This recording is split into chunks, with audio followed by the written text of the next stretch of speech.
Broadcasting from Manhattan Beach and the World Wide Web, you're listening to CHSR, HealthyLife.net. As a service to our listeners, this program is for general information and entertainment purposes only. CHSR, HealthyLife.net does not recommend, endorse, or object to the views, products, or topics expressed or discussed by show hosts or their guests. We suggest you always consult with your own personal, medical, financial, or legal advisor.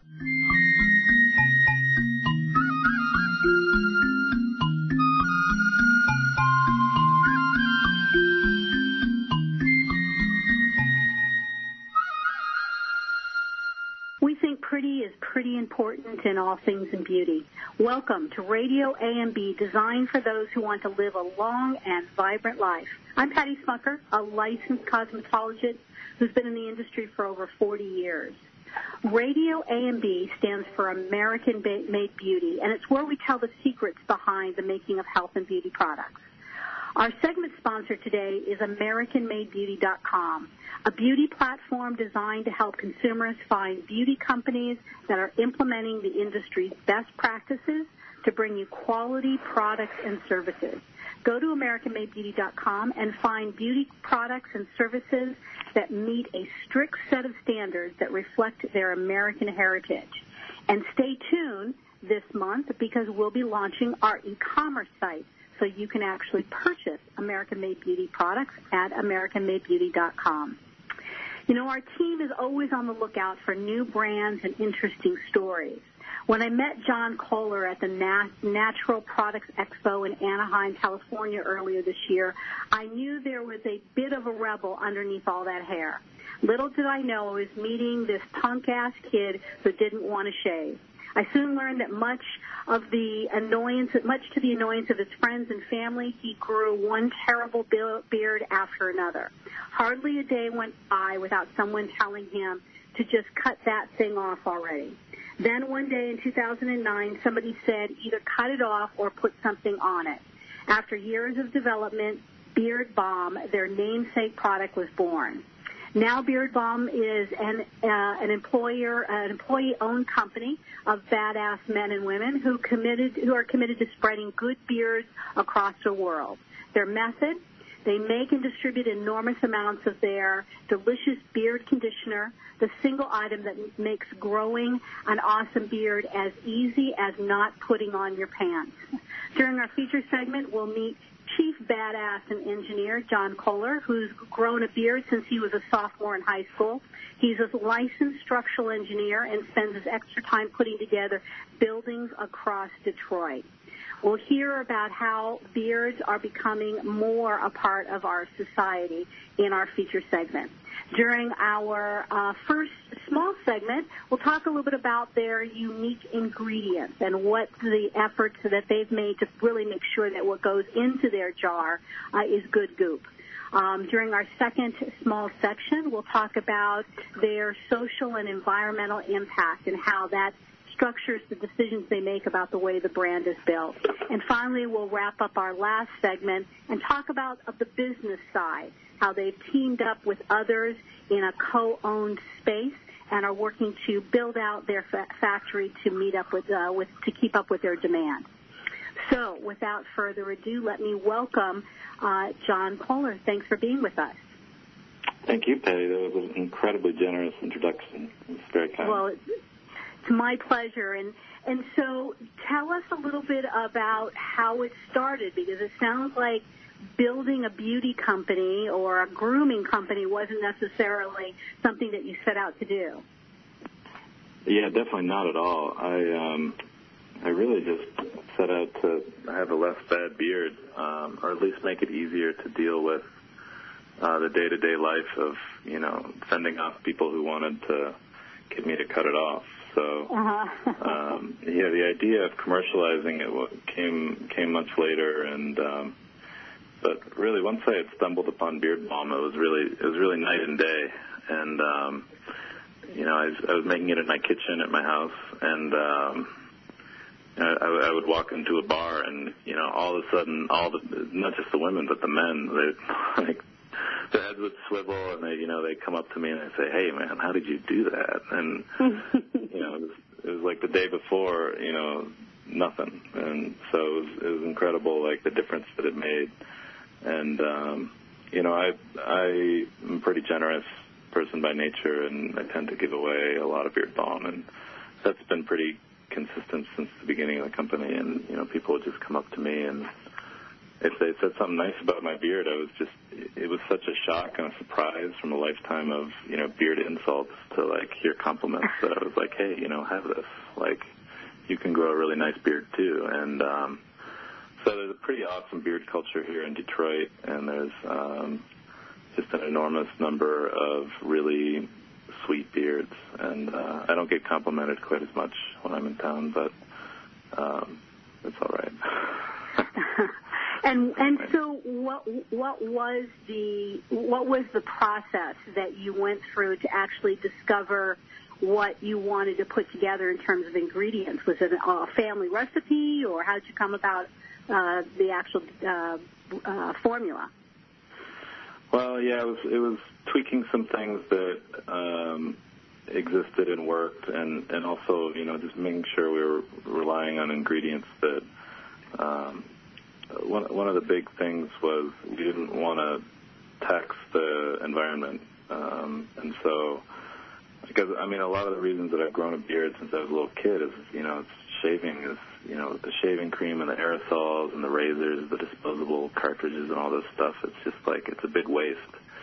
And so a lot of it was just thinking about, what are really good things that are sort of just in our supply chain already by virtue of, they're kind of byproducts of other industries. And so, like grape seed oil, which is a big constituent of Beard Balm, it comes from the winemaking industry. Nobody sets out to make grape seed oil. And in fact, in the United States, we have a huge, really difficult time getting people to switch over from selling their grape seeds to, cattle feed and get them to press them for grapes. But, and lanolin is another really good example of, it comes from merino wool, and it's the best wool there is, the best grease that the sheep in the world make. And we've been designing sheep, inbreeding them and breeding them and crossbreeding them and whatever to produce these special, compounds. And if you aren't using them, they end up getting thrown away. So that was a huge part of it. And then, a lot of it is just like, does it smell good? Does it make you feel good? Is the consistency right? Is the texture right? Does it make your beard feel right? And, Beard Balm was born. It was pretty amazing. And so when you began doing this and really you found sort of the formula, you mentioned several times about the idea that there were people that would shun you or say negative things about the fact that you were wearing a beard. Have you seen over your lifetime that there's sort of been a social shift around men and wearing beards? I definitely think recently, like maybe the last 3 or 4 years, there's sort of been a reemergence of beards in the sort of social scene, which probably, and I mean mainstream social scene, David Letterman growing a beard, things like that. So that hasn't been around in America since like World War I, and so that's like pretty fresh, and it's definitely, I think, allowed men a little more leeway, especially in a professional setting, to grow a nice beard. I think still, if you show up with a bad beard, you're gonna get yelled at, and probably at this point, rightfully so. There's just so many good products out there now, and so many mediocre products that at least give you a mediocre beard. That'll you don't have an excuse anymore to have a bad beard. When I was in high school, there just wasn't anything available, and so I feel like maybe I deserved a pass. And how do you feel? Because you were trained as a structural engineer, so how do you feel that background has helped you in building the business? Well, any sort of engineering is primarily like problem solving, and as far as anybody who's run a small business, it's just a series of problems that you're confronting, from the supply chain to sales to manufacturing. There's endless problems and efficiencies to be gained in that sense. And also, just beards in general, it's especially a bigger beard, is a pretty complex structure. And so trying to understand, how that actually works, what sort of, attributes of a product that you're looking for. A couple of years into the company, we released another product called Heavy Duty Beard Balm. Fairly similar, but it's like night and day in terms of how it interacts with like a large beard, which frankly I had never really grown a big beard beyond 6 months before I started the company, and I just didn't know what mine would look like and what it would need and how it would behave. And once I got there, I discovered that Beard Balm, our original Beard Balm, just wasn't enough. It's like a very light hold conditioner, and so what it really excels at is just maximizing volume. And at some point when your beard is really big, maximizing volume is just like you're playing a ridiculous game where you don't need to maximize volume. You need to have more control over where your beard actually is, because it's moved away from your face to the point where it'll go all sorts of places in the wind, and you really want to have some sort of guidance for it. And so for sure, being an engineer, it's been sort of interesting to think about the structural properties of a beard and how they compare to the things that we're learning about in school, like skyscrapers and things like that. It's a little different, but not so different. But it is interesting that you have attributes to the structure of a beard. So can you tell us a little bit more about that? Well, I mean, if you think about it, you have structure in your hair too. The difference is your beard is kind of hanging off the bottom of your face. So whereas your hair kind of starts going up and then gravity pulls it down, your beard starts going down and keeps going down. Or if it's coming out of the side of your face, it's kind of going out to the side. And everybody's beard is different. The strength of the hairs, the curliness of the hairs, all that stuff is gonna vary, and the distribution of hair length across your face is gonna vary enormously, even across one person's face. And so it's really hard to even know. But if you've never grown a beard before, or if you've never grown a long beard before, really taking care of it, it's really hard to know even what you're working with. I mean, you've got eyebrows where your eyebrows are, and a forehead without really much hair where your forehead is. But do you know that the hairs on your chin are going to be 3 feet long, and the ones on your cheeks are going to be 3 inches? It's really hard to know until you let it go. And but once you do, you can kind of start playing around with it and really get a sort of a deep understanding of how do I get my beard to take this cool shape that I want to take it in right now, or how do I get my beard to fly all over the place when I'm out riding my bike, and then when I show up where I want to go, just pull it back together. And so those sorts of things we were thinking about when we made Heavy Duty, and it's really nice. It's got a little extra lanolin in it, so it's a little stickier. It helps these sort of connections, like loose connections, form between the hairs. And so it's not like a rigid anything. It's just like a light sort of electromagnetic bond that happens due to the coating that the lanolin makes on the hair, and pretty cool, pretty neat stuff. Right. And so how long has the company been, how long have you been producing the product?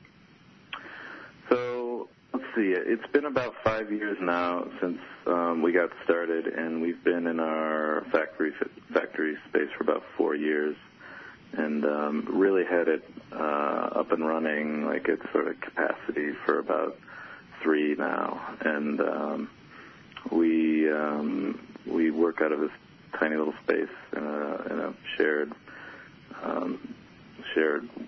sort of work environment. It's pretty nice, and we're finally feeling really good about our sort of size and our distribution and our team and our sales, and gonna try to keep on pushing and find those good opportunities for growth. Right. And so in the period of time that you've grown, because you now have 4 products, right? Yeah. Mm-hmm. So you've got the 2 sizes of the standard Beard Balm, and then you have the what do you call the second one? Well, so we have a heavy duty, and then the regular. Okay. It's kind of a different hold. Okay. All right. It's the same size in the can, and then each of them come in a fragrance-free variety, and we were basically able to do that because we just real early on we did a bunch of supply chain work, and our ingredients are just really good, and at some point we're like, we should just try this without any essential oils in it, and it smells amazing. It smells like kind of like cookies, and so we thought, there's going to be a segment of people out there who really appreciate this, and especially because we sell a lot in, natural product settings like, Whole Foods nationally and Fresh Time in Midwest or Lassen and Mother's in the Southern California area and Nugget in Northern California, and these really nice stores where they have really extensive essential oil sections, and people are really into essential oils and blending their own essential oils, and we found like a pretty good following for people not just who like no fragrance, but who like to do their own fragrance, and right. It's pretty easy to just melt down a can of Beard Balm, throw a few drops of essential oils in there, and then you get your whole thing. So it's kind of a way for us to say, look, this is the fragrance we like, and we think it's good for your beard, and we think it's good for your mood. But if you don't like it, if you want to make your own, like, we're not going to make 1,000 fragrances. It enormously increases the complexity, the cost, the environmental burden of our operation, and really, you can make your own. And right. a lot of people do. So we get a lot of good feedback on that. Just makes a lot of sense. Now, so did you get the feedback from your clients that they needed something heavier and wanted fragrance-free, or is this really very much organic, where your team sort of comes together and makes these decisions? Well, yeah, I will say that we're not enormously customer-driven.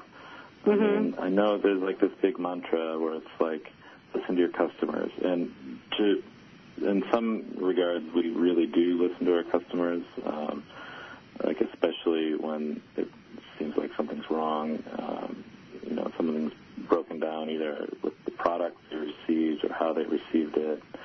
But as far as the products we want to develop, that's really like an internal process we go through to try to understand, what are the things that we can make and we can sell that are going to have a really net positive impact on the environment, on the world, that are going to, make a lot of people enormously happy. Because I think with Beard Balm, we created something that really changed a lot of people's lives. I mean, the biggest feedback we hear from people is, I wish I had found this sooner.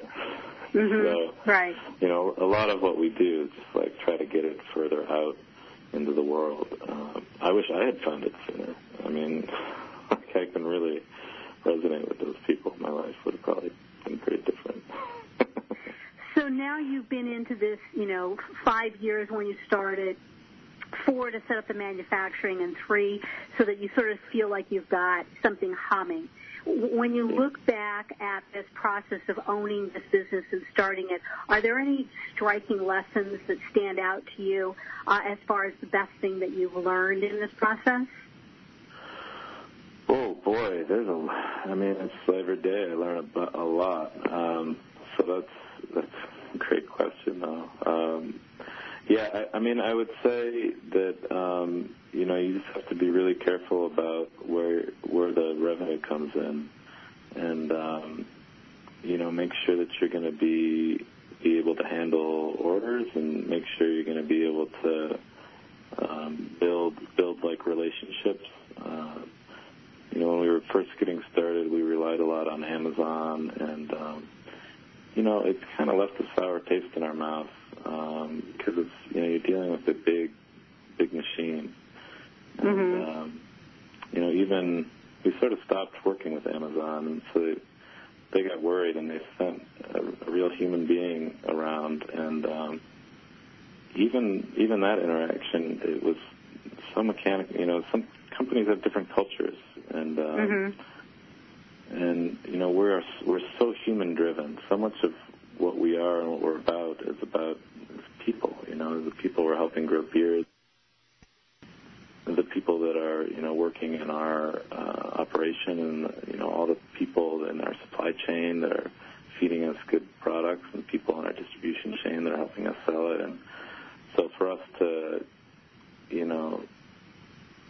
try to interface with an entity that's entirely data driven, it just wasn't really for us. So we try to.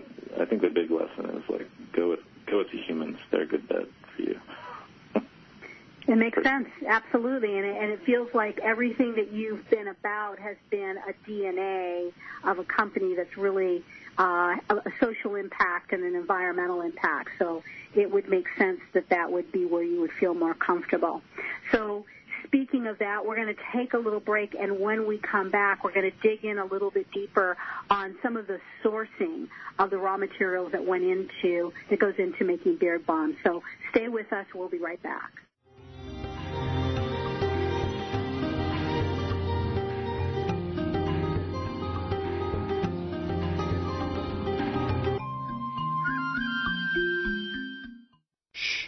Over here. Here's a secret for a virus-free computer. ESET. They've been a pioneer in the antivirus industry for over 25 years. 25 years of innovative, top-rated antivirus protection. ESET's award-winning security solutions provide a safe online experience for over 100 million home and business computer owners. They are so affordable, fast, and simple to use. So be gone, you blue screen of death. ESET's on my computer. If it's not on yours, visit HealthyLife.net's advertiser page and click on ESET now. Here's the thing about beauty. It's pretty. At AmericanMadeBeauty.com, we're all about the pretty, making it easy for you to find what makes your beauty shine. We have essentially everything you need, and AmericanMadeBeauty.com celebrates brands that were created right here in the U.S. of A. Imagine everything you need, from the best hair, skin, and nail products to makeup and even the tools, because it's all about pretty at AmericanMadeBeauty.com. We also think you're pretty important, so visit AmericanMadeBeauty.com. Browse, buy, learn. AmericanMadeBeauty.com. We're looking for a few good American beauty manufacturers who want to increase their brand in an exclusive credentialed category. If you're an American company who has conceived, designed, and bottled brands that are all about pretty, then we're pretty sure we're talking about you. And we're pretty sure you should be on AmericanMadeBeauty.com. This beauty website focuses on entrepreneurs and beauty startups as well as established brands. If it's pretty, we want to see it, and we want to sell it on AmericanMadeBeauty.com. To learn how you can be part of AmericanMadeBeauty.com, visit AmericanMadeBeauty.com now. Where positive people and radio unite. HealthyLife.net.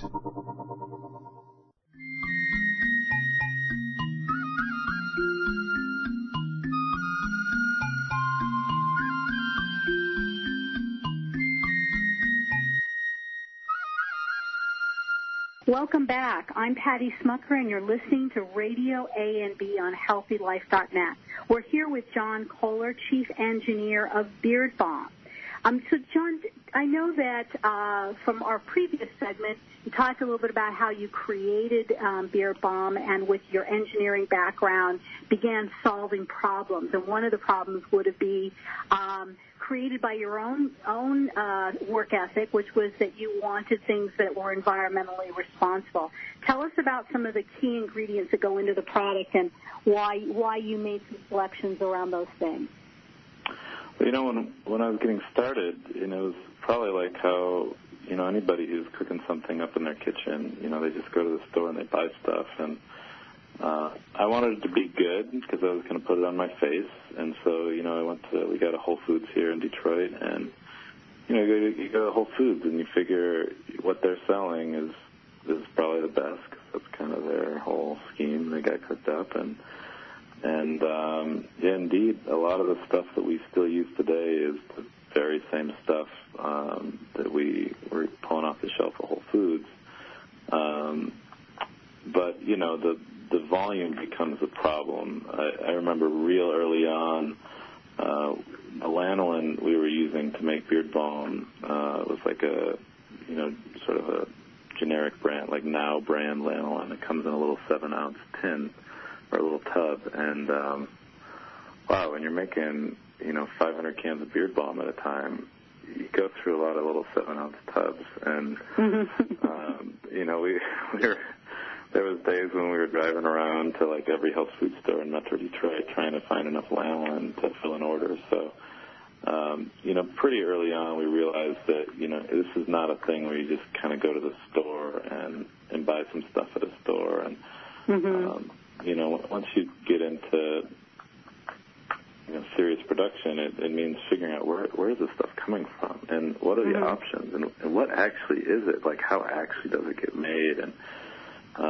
you know, like I said, some of the stuff is the same, and we've been using Dr. Bronner's coconut oil from day one. It's the one real ingredient that, you know, is coming from the third world, and it can be totally positive and amazing, and like Dr. Bronner's, you know, it's a fair trade, all organic processor that's really helped move the industry in Sri Lanka into being a more equitable and sustainable coconut industry, we're super happy to be part of it. And but they didn't want to sell us a giant thing of it. It took us sending them a photo of like 800 empty jars of 30-ounce Dr. Bronner's coconut oil for them to be like, okay, these guys really do want our coconut oil. So for our audience, though, just take a couple minutes, a couple seconds, and tell us who Dr. Bronner is. Oh yeah, Dr. Bronner's, for those that don't know, are fifth-generation soap-making company, and based a little outside of San Diego, California, and they're incredibly focused on their social impact and have been since way before it was cool, and doing, you know, supply chain audits. And the reason that they have this awesome coconut oil now is because in the 90s they use it to make their soaps. In the 90s they did an audit of their supply chain, and they found that coconut oil was like, it's sort of like corn in you know, in the sense of they clear cut these forests and they build these, you know, coconut tree plantations, and they spray pesticides, and it's like, you know, they're like, it really doesn't need to be like that. These are trees, you know, they can exist in forests with other creatures, and, you know, not a monoculture. And so they also do a lot of other advocacy work that we're also really happy to support, like you know, fair wage campaigns and well, and Dr. Bronner was also responsible for helping to really strengthen claims that companies were making when they were making claims about being natural or organic. Dr. Bronner's organization was one of those private sector businesses that stuck their neck out and said, wait a minute, we're actually going to sue people, and got the Attorney General involved to really get companies be held accountable for making claims that weren't valid. So he's one of my heroes. I think he's a great guy. So you were able to actually, and normally he does not sell his raw materials to other competitive companies. So it speaks volumes about the integrity that he found in your organization to be willing to impart some of their supplies to you. Yeah, I mean, we're incredibly happy about it. You know, we receive these 1,000-liter totes from them of coconut oil, and it's like the most magical thing. There's a heating pad at the bottom. You plug it in, it's this giant vat of delicious coconut oil. Sadly, we can't jump in it. We got to turn it into Beard Balm, but yeah, right. That's just, you know, that's the Beard Balm.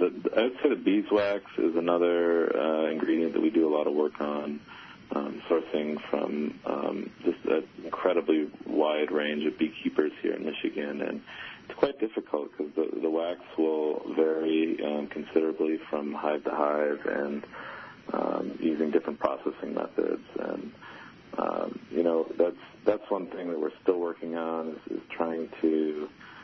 We haven't committed really to go into processing the wax ourselves, just because again we don't have really any space, but that's something we've thought about, and But the wax is like a really amazing product because, for the most part, it's these amazing beekeepers that are, taking good care of their bees and making sure they have good forage to eat like delicious flowers. And depending on where the wax comes from, you might pick up a little, cherry blossom in there or something like that. You got to have a real good nose for that sort of thing. But so the wax is really good, and then the other ingredient that's just totally amazing is lanolin, which really we've been designing sheep to produce this stuff to take care of their wool while they're out in the elements, and it's just an amazing product for coarse hair like beards. And we found a domestic source for lanolin there in South Carolina, and they're awesome. They've been around for like 150 years. They're one of these sort of companies you don't really hear about, but it's called Wellman. They got into recycling. They've always done wool processing, but they got into recycling and processing synthetic fibers in the 50s, and so they were like a leading recycling advocate for like the last 60 years. And by now they pretty much primarily do synthetic fibers for like auto interiors and stuff like that, but they still do lanolin. And it's a very complicated process to make sure that it's clean. When we were trying to get out of our 7-ounce tubs, we found all sorts of different grades of lanolin. And a lot of times when you hear sort of horror stories about lanolin being cancer-causing and all these terrible things, it's because they're using like a really gross grade. I mean, if you think about it, it's when you take a sheep and you shear it and you wash that wool, everything that they've produced comes off that wool, which is what you want, but also anything that has been floating around in the environment comes as well. So it's quite an expensive process to remove it, and we're really happy to be working with these guys because they have the chemical engineering chops to really do it right, and the lanolin we get is incredibly clean. It's pharmaceutical grade lanolin that's sold to women for breastfeeding and stuff. So.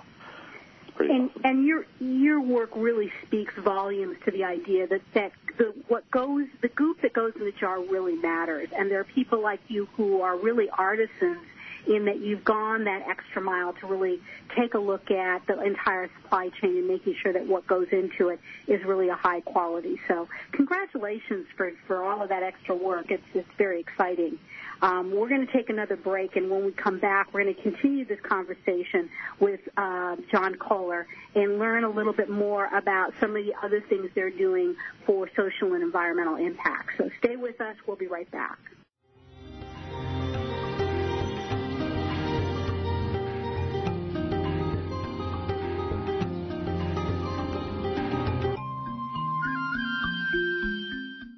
Here's the thing about beauty. It's pretty. At AmericanMadeBeauty.com, we're all about the pretty, making it easy for you to find what makes your beauty shine. We have essentially everything you need, and AmericanMadeBeauty.com celebrates brands that were created right here in the U.S. of A. Imagine everything you need from the best hair, skin, and nail products to makeup and even the tools, because it's all about pretty at AmericanMadeBeauty.com. We also think you're pretty important, so visit AmericanMadeBeauty.com. Browse, buy, learn. AmericanMadeBeauty.com.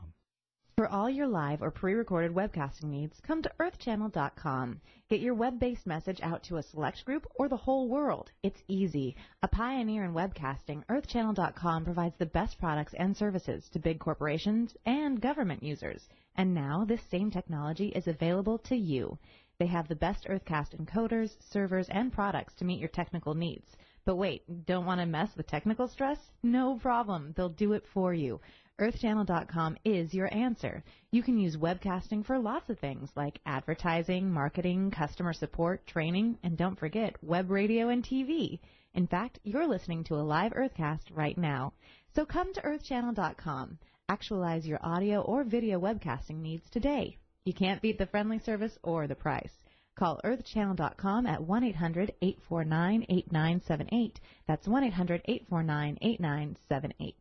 We're looking for a few good American beauty manufacturers who want to increase their brand in an exclusive credentialed category. If you're an American company who has conceived, designed, and bottled brands that are all about pretty, then we're pretty sure we're talking about you. And we're pretty sure you should be on AmericanMadeBeauty.com. This beauty website focuses on entrepreneurs and beauty startups as well as established brands. If it's pretty, we want to see it, and we want to sell it on AmericanMadeBeauty.com. To learn how you can be part of AmericanMadeBeauty.com, visit AmericanMadeBeauty.com now. Radio your way. HealthyLife.net.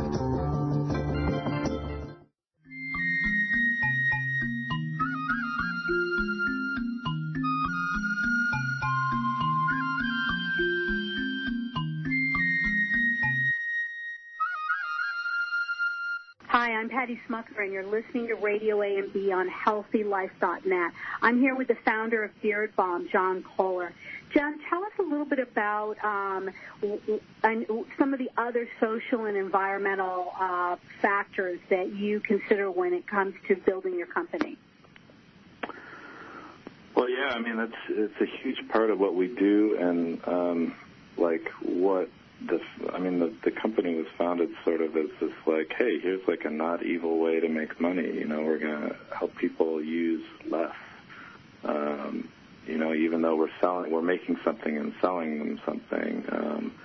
At the end of the day, we think that it's easier and less environmental impact to do this than to shave, and so we really wanted to like max that out. So it goes to the packaging. We package in these nice steel tins that they're quite durable, and they, when they're out of Beard Balm, you can do something else with them.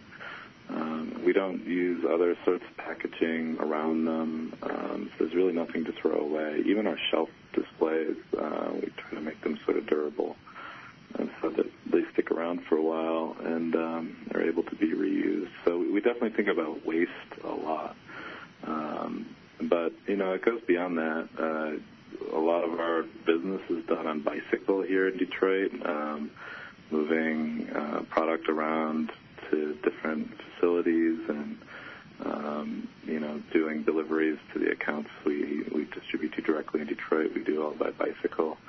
And, pedal power is pretty green power. And so, yeah, I mean, I would definitely say the environment is, pretty key in, like, really all our considerations as we kind of look at what our draws and donations are to the environment. Go ahead.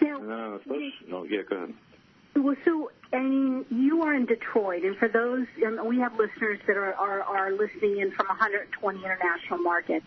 Give people a sense of what the Detroit market is like today, and how that sort of shaped you having this emphasis and this importance around the environment. Yeah, I mean, Detroit is a very unique city. It's really not like any other city in America, or probably many around the world. It's really totally deindustrialized, and so there's entire neighborhoods where 60 or 70 or 80% of the housing stock is gone, and maybe there's one store, or maybe there's a barber shop, and that's kind of it. And so when we really, a couple of years ago, tried to push into the city and say, all right, we know there's not a lot of money circulating in Detroit, but we also know, that shouldn't be an excuse to not give people the option for a quality product that's all natural, that they can use to, improve their life and take care of themselves. And so we sell it, incredibly wide variety of businesses across the city, from hardware stores and barber shops to, really, upscale sort of gift tourist shops to all sorts of, hilarious little parties. We call them party stores in Detroit. I guess they call them liquor stores or whatever in other places. And it's a really wide variety, just because there isn't that, big retailer that sort of dominates the market here. It's just a smattering of mom and pops, and it's pretty fun to kind of try to penetrate that market. we found that, just biking around, people ask you, like, hey, what are you doing with that crazy case you're carrying? And, oh, you make beard stuff. And, oh, they sell it here. Like, okay, I'll check it out. And, we try to offer it at a price people can afford. And, it shows. I travel a lot around the country, and nowhere has as good a beard as we got in Detroit. So I think that's, we got something going for ourselves. But it can be a very difficult city to operate in, just because the poverty rate is very high, the population is very spread out, and we run all this by bicycle. So for us, it's like we're going to try to keep our overhead low, and kind of operate in much the same way that the rest of the people in the city operate. So. Right. Well, and it is very interesting because, as you said early on, is that it's a city that's sort of at that place of rebirthing itself, sort of figuring out what the next chapter of its life is going to be like. And so when you think about both your environmental impact, it makes sense, everything that you've said. How has that impacted some of the social decisions that you've made to be able to make an impact? Well, I mean, honestly, I think one of the biggest impacts is that there are about 5 or 6 different beard product companies in Detroit. And I think some people maybe would take some offense to this or something, but I'm incredibly honored that so many people have found a way to, and they all make natural products. Nobody does anything synthetic, and so all these different people across the city have found a way to support themselves and earn a livelihood, and in some cases, employ others to help them, help build out this cool industry that's built around, good products and natural ingredients, and based on this idea that people should really take care of themselves, which is sort of the basis of our company. I mean, you don't have to use Beard Balm, but if you're gonna take care of yourself, it really is a lot easier if you've got a nice beard. Right. Absolutely. And what do you see as you move forward in terms of the growth of the company? Are there some particular social or environmental goals that you've set for yourself? Well, one of the things we're trying to figure out is there a way for us to do the sort of distribution we do in Detroit and other places? And it's just, that's a very hard question for us to answer without just straight up trying to do it in other places. So that's what we're looking into. And, maybe it works, maybe it doesn't. I couldn't tell you what that's going to be, but we are incredibly excited about, we just started running these bike routes about 2 years ago, and it was a little bit slow to start the first year, but it's really taken off this last year, where it's like, hey, this is actually like a revenue center, where we're getting a fairly big chunk of cash just from literally biking around on a bicycle and putting our product out into these little liquor stores that really everyone except Hostess and Coca-Cola have written off. And so that feels great. That feels like, and hey, so you have people that are on bikes, and they essentially have a route, and they've got product that they've got packed on the bike, and they go to these very small places, and they're actually making a cash transaction. I would love to say that I've got people, but it's just me right now. We're still still trying to figure out how the paperwork flows to make sure, because there's this sort of this. It's not all cash transactions. There's a lot of we bill people net 30 like a normal business transaction in a lot of cases, but also there's a lot of cash transactions, and so a lot of it's trying to figure out how do we make sure that there's not a really strong incentive to kind of skimp off the top, and how do we make it really just foolproof and without using too much paperwork and overhead and all that sort of stuff. So, and hopefully be rolling that out into other regions soon. But right.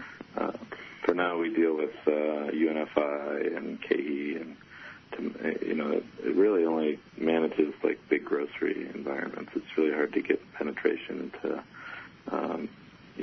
these sort of places where a greater proportion of the population feels comfortable shopping. Right. Like that. So it's coming again, another problem-solving tool, trying to figure out how to get where you want to go. So, all right, well, we're going to take another break, and when we come back for our last segment, we'll talk a little bit about a unique business environment that has really helped to make Beard Balm grow. So stay with us. We'll be right back.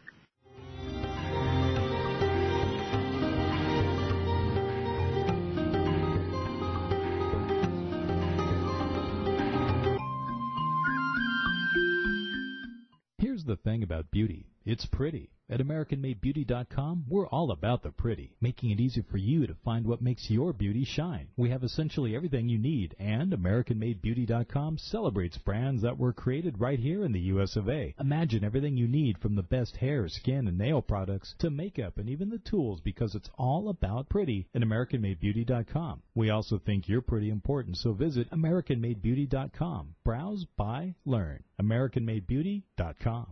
When you're looking for bedding, department store prices can shock you. Well, be shocked no more. Sell steak cheap, not cheap steak. That's the motto of Anna's Linens. Although they don't sell steak, they do sell the best bedding, bath, and home decor items. They strive to provide their merchandise at extreme value to their customers, and they do it. Great everyday prices on everything and military discounts. Plus, if you visit them online, they have clearance items and internet specials. Visit them online now at HealthyLife.net's advertiser page. We're looking for a few good American beauty manufacturers who want to increase their brand in an exclusive credentialed category. If you're an American company who has conceived, designed, and bottled brands that are all about pretty, then we're pretty sure we're talking about you. And we're pretty sure you should be on AmericanMadeBeauty.com. This beauty website focuses on entrepreneurs and beauty startups as well as established brands. If it's pretty, we want to see it, and we want to sell it on AmericanMadeBeauty.com. To learn how you can be part of AmericanMadeBeauty.com, visit AmericanMadeBeauty.com now. HealthyLife.net, where positive overcomes negative.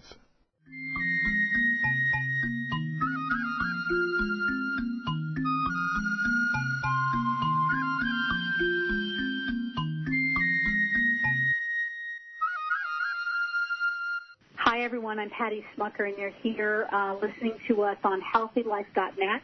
I am here with Jon Koller, founder of Beard Balm. And we've been having a conversation about men, beard, social impact, and much more. So, Jon, you have a rather unique environment for your business. Tell us a little bit about what's called the Pony Ride.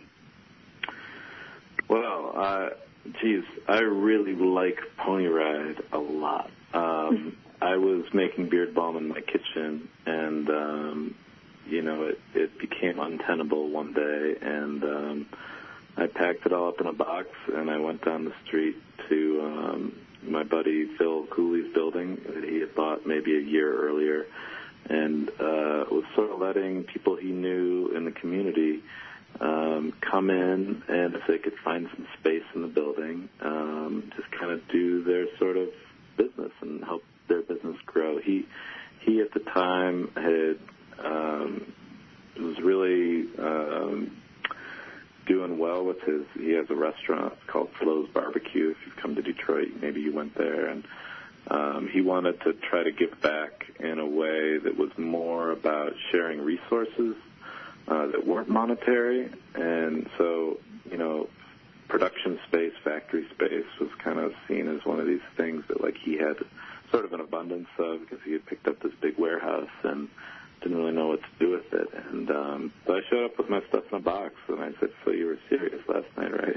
And he was like, "Go ahead." And I found this tiny little closet in Pony Ride, and my brother and I went in there and, did the sort of sweat equity and, peeled up the floor and took down the ceiling and rewired it and did everything that it needed to kind of get ready for a factory before we kind of really got in there and start working. And was it's an amazing environment. There's probably 100 or so, maybe even more businesses that operate out of the building, and probably about a dozen that are, manufacturing in the space, and from apparel to cosmetics to, metal smithing and concrete, and, there's a big wood shops. There's a lot of carpenters that work out of there as well, making furniture and things like that, architectural installations. And it's really, we definitely couldn't have built the factory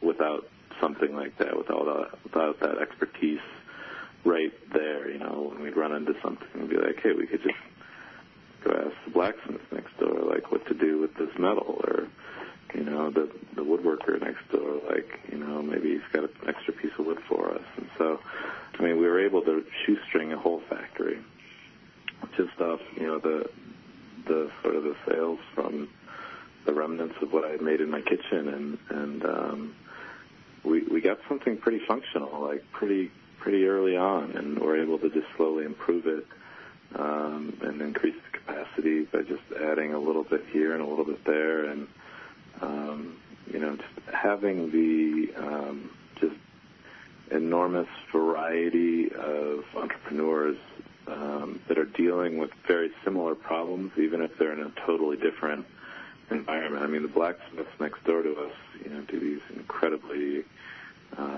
expensive and ornate commissions, typically like architectural work, and that couldn't be, it's nothing like what we do, but and they're still able to help us with the problems we're facing. I think we're able to help them with problems that they're facing every now and again, and you multiply that by 100.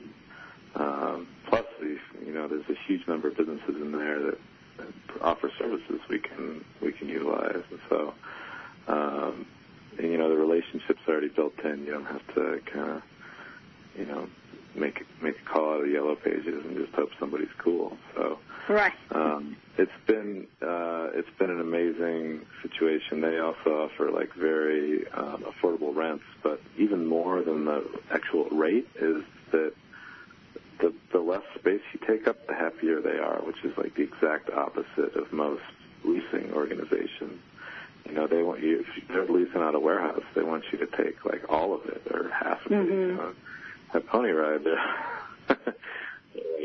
is 30 square feet enough? Well, is 35 square feet enough? And, right. Because they want to help a lot of people, and so it really focused us to tighten up our operation, which and really get organized, which is really not my strong suit naturally, and so we have some other people on our staff now that are really good at that and are incredibly good at staying organized and helping us function. Our factory is still, it's in a stairwell. We have about 160 square feet that we operate, depending on how you count the actual stairs themselves. And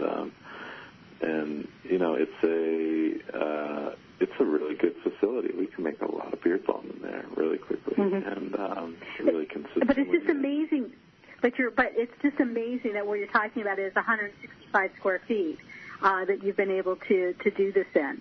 And does it feel like everything that happened, is it organic, or is there some intention and direction that's being put behind the collaboration and all of that? Well, when it first began, it was incredibly organic. It was literally who showed up today, and like, is there a spot that they can squeeze in there? I think that's about as organic as it gets. And as time's gone on, the businesses in the building have, some of them have, sort of grown up and graduated and moved out and found their own space, and some have thrown in the towel, but a lot of them are still there, and they're just like way more serious and way more put together now than they were. And the same goes for the organization. It's formally a nonprofit organization now with a small staff, and they do a lot of programming, trying to help businesses get the basics right early on, and also bring people together to discuss sort of specific issues that people are confronting. And so it's grown in a really positive way, and it's really allowed people to kind of, continue taking those next steps, not saying you have to grow 20% every year or else you're done, but just to say, like, hey, do you have good accounting systems? Because it's going to be hard to get past, first base without a good sense of whether you're winning or losing.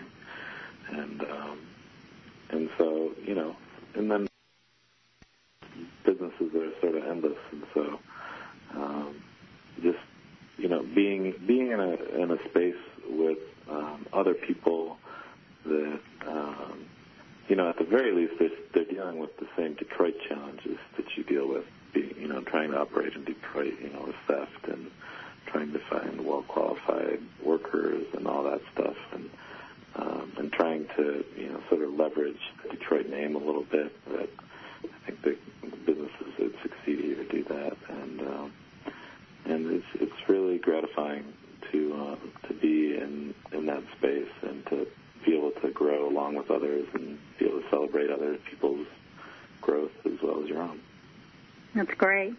Well, it's been a great honor to have a chance to hear your story at this point in your journey. And just congratulations for the great accomplishments that you've made.